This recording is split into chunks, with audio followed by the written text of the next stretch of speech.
조용한 새벽 공기, 아주 잔잔한 피아노. 사람들은 가끔 묻습니다.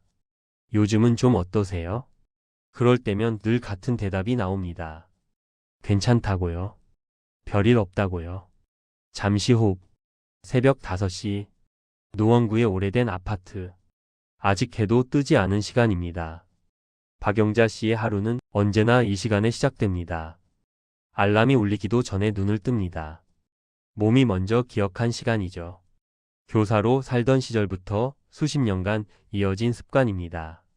부엌 불을 켭니다. 형광등이 잠깐 깜빡이다 켜집니다. 이 집에서 가장 먼저 깨어나는 건 늘 그녀입니다. 보리차를 끓이고 냉장고 문을 엽니다. 어제 남겨둔 반찬들을 하나씩 꺼냅니다.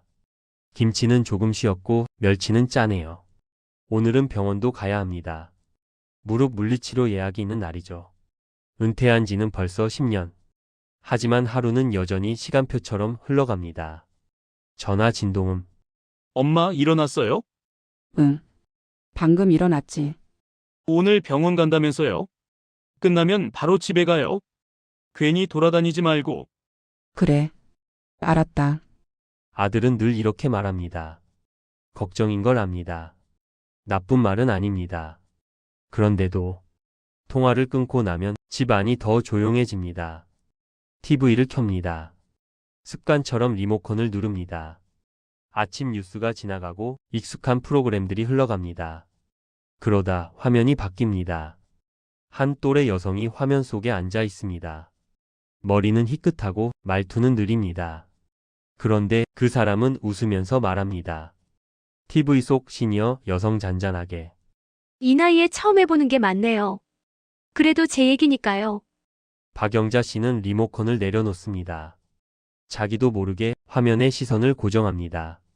누가 시킨 것도 아니고 누구 허락을 받은 것도 아닌데 그 사람은 자기 이야기를 하고 있었습니다. 저 사람은 자기 얘기를 하네. 그 말은 누구에게 들려주기 위한 말이 아니었습니다. 그저 자기 자신에게 던진 말이었죠. 박영자 씨의 하루는 늘 문제없이 흘러갑니다. 아픈 데도 없고 굶지도 않고 가족도 있습니다. 그런데도 설명하기 어려운 공백이 있습니다. 나는 언제 내 얘기를 했지?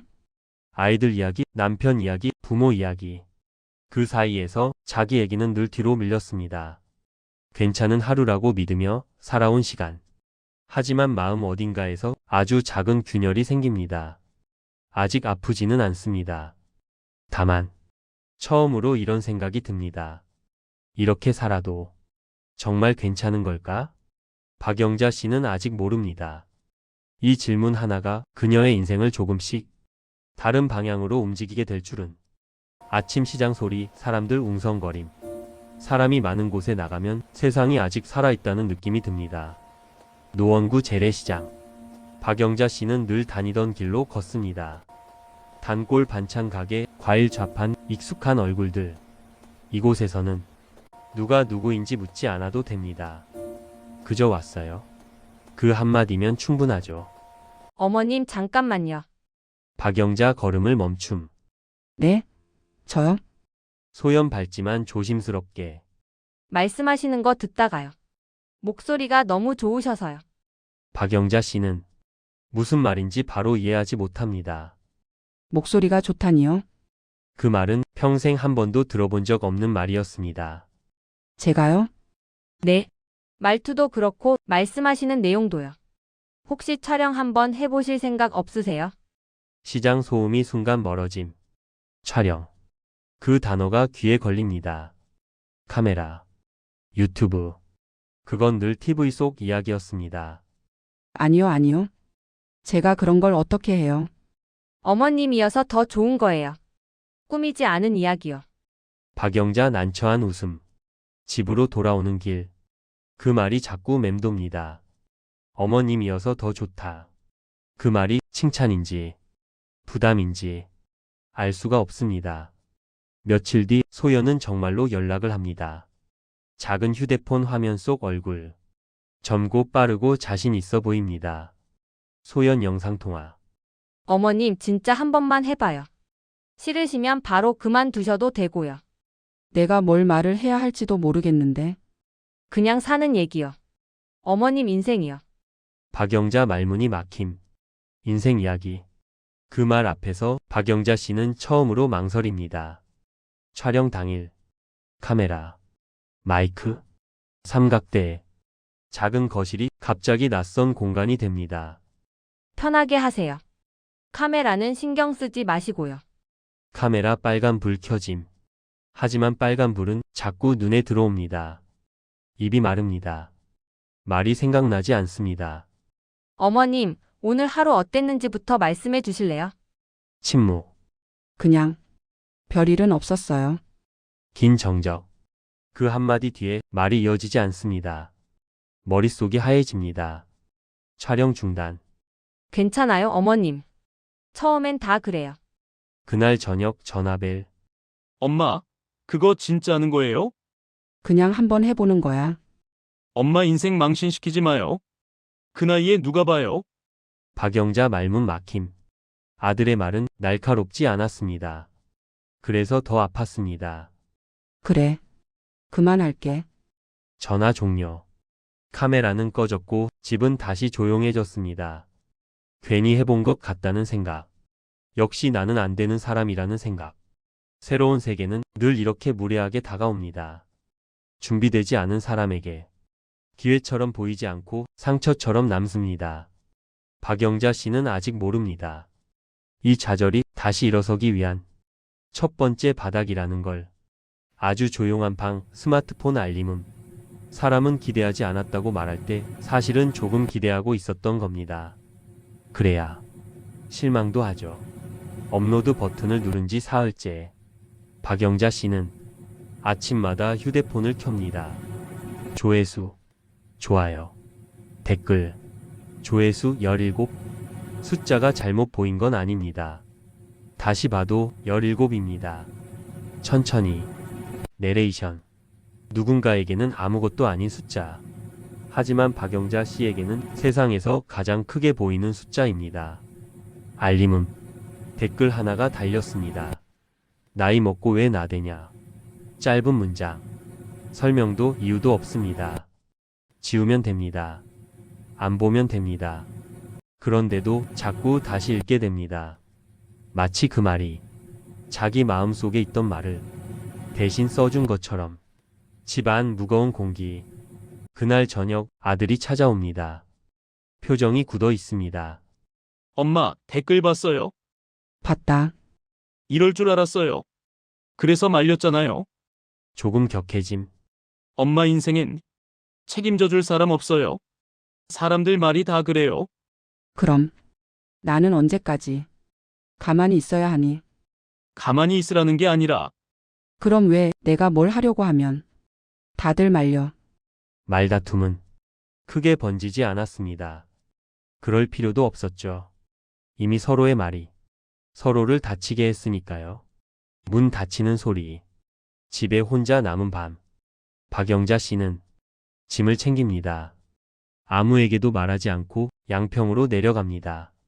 차 안 빗소리. 젊었을 때 살던 집. 아이들을 가르치던 시절 잠시 숨을 고르던 곳입니다. 낡은 장롱을 열고 상자 하나를 꺼냅니다. 종이 넘기는 소리. 일기장입니다. 교사 시절 매일은 아니어도 힘든 날이면 쓰던 노트. 오늘도 아이들에게 말했다. 남 눈치 보지 말고 자기 인생을 살라고. 페이지를 넘기다 손이 멈춥니다. 조금 떨리는 목소리. 나는 아이들에게 자기 인생을 살라고 가르쳤다. 그 문장이 이상하게 아픕니다. 긴 침묵. 남의 인생은 열심히 응원해놓고 정작 자기 인생은 뒤로 미뤄둔 건 아닐까? 포기하면 편합니다. 다시 원래대로 돌아가면 됩니다. 아무도 뭐라 하지 않을 겁니다. 그럼 나는 평생 내 얘기는 못하고 사는 건가요? 박영자 씨는 지금 인생에서 가장 어려운 질문 앞에 서 있습니다. 그만둘 것인가? 아니면 한 번만 더 자기 편이 되어 볼 것인가? 아주 조용한 방, 휴대폰 진동음. 포기하기로 마음먹은 사람에게 세상은 가끔 너무 늦게 말을 겁니다. 그날도 그랬습니다. 양평에서 돌아온 다음 날, 박영자 씨의 휴대폰이 울립니다. 소연 조심스럽게. 어머님, 혹시 오늘 마지막으로 한 번만 촬영하면 안 될까요? 마지막이라는 말은 이상하게도 사람을 멈추게 합니다. 뭘 찍는데요? 잘하려고 하지 말고요. 그냥 어머님 얘기요. 그날 카메라는 다시 켜졌습니다. 하지만 이번엔 삼각대 위에 올리지 않았습니다. 소연은 카메라를 내려놓습니다.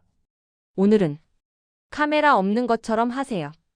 박영자 씨는 잠시 눈을 감습니다. 그리고 처음으로 말을 꺼냅니다. 사실 나는 늘 가난했어요. 젊었을 때는 돈 버느라 바빴고 결혼하고 나서는 아이 키우느라 바빴죠. 교사였지만 집에 돌아오면 엄마였고 아내였어요. 목소리 조금 흔들림. 남편이 먼저 갔을 때는 울 시간도 없더라고요. 아이 하나 키워야 했으니까. 말은 조심스럽게 흘러나옵니다. 울지 않습니다. 다만 피하지도 않습니다. 그래도 아이들 앞에서는 괜찮은 척 했어요. 선생이니까. 엄마니까. 잠시 웃음. 그게 당연한 줄 알았어요. 그날의 촬영은 오래가지 않았습니다. 하지만 어느 때보다 길게 남았습니다. 영상은 조용히 올라갔고 그날 밤은 지나갔습니다. 다음 날 아침, 알림음 연속, 내레이션, 휴대폰이 멈추지 않습니다. 댓글, 메시지, 알림, 이 말 한마디에 울었습니다. 우리 엄마 생각났어요. 저도 오늘 다시 살아보겠습니다. 숫자는 중요하지 않았습니다. 중요했던 건 사람들이었습니다. 누군가는 이야기를 들었고 누군가는 자기 이야기를 떠올렸습니다. 밤 아들 성훈 방. 그 시각 성훈은 혼자 휴대폰을 보고 있습니다. 말없이 댓글을 읽습니다. 이게 엄마 얘기였구나. 눈가 젖음. 그는 처음으로 엄마의 인생을 처음부터 끝까지 듣고 있었습니다. 박영자 씨는 창가에 서서 천천히 숨을 쉽니다. 세상은 하루아침에 바뀌지 않았습니다. 하지만 자기 자신을 보는 눈은 조금 달라졌습니다. 나는 쓸모없는 사람이 아니었습니다. 다만 말하지 않았을 뿐이었습니다. 그리고 지금 그 이야기를 기다렸던 사람들이 있었습니다. 밝지만 과하지 않은 낯빛 작은 강당. 사람들은 큰 무대에서의 성공을 꿈꿉니다. 하지만 어떤 인생은 작은 공간에서 비로소 완성됩니다. 의자 끄는 소리, 잔잔한 웅성임. 이날의 촬영장은 화려하지 않았습니다. 대형 조명도 없고 관객도 많지 않았습니다. 그저 의자 몇 개, 삼각대 하나, 그리고 사람들. 카메라 뒤 성훈의 모습. 성훈은 카메라 뒤에 서 있습니다. 말은 없습니다. 지시도 하지 않습니다. 다만 조용히 케이블을 정리하고 마이크를 확인합니다. 그 모습은 도와주는 아들이라기보다 함께 걷는 사람에 가까웠습니다. 박영자 등장, 박수 소리. 박영자 씨는 천천히 앞으로 나옵니다. 예전처럼 누군가의 엄마도 누군가의 선생님도 아닌 모습입니다. 오늘은 자기 이름으로 서 있습니다. 이렇게 직접 얼굴 보고 만나 뵙게 될 줄은 몰랐습니다. 작은 웃음. 처음엔 그냥 말하고 싶었어요. 누군가한테. 그게 이렇게 될 줄은 정말 몰랐네요. 청중의 고개 끄덕임. 사람들은 박수를 치지 않습니다. 대신 집중합니다. 이야기를 듣고 있습니다. 저는 오래도록 남의 인생을 응원하면서 살았습니다. 아이들한테는 꿈을 가지라고 했고 아들한테는 걱정 말라고 했죠. 잠시 멈춤. 그런데 어느 날 보니까 제 인생만 비워두고 살았더라고요. 그 말은 후회가 아니었습니다. 정리였습니다. 고개 들어. 박영자. 그래서 이제는 말하려고 합니다. 나이 들어. 시작해도 괜찮습니다. 늦은 게 아니라 이제야 제 차례인 겁니다. 아주 조용한 박수. 그 박수는 크지 않았습니다. 하지만 오래 갔습니다. 성우는 카메라 모니터를 보다가 잠시 고개를 숙입니다. 눈물이 아닙니다. 안도입니다. 촬영은 천천히 끝나고 화면은 서서히 어두워집니다. 검은 화면 위로 댓글 등장. 저도 오늘 시작합니다. 엄마에게 전화해야겠어요. 이 영상 저장했습니다. 누군가의 인생은 이렇게 다른 사람이 내일이 됩니다.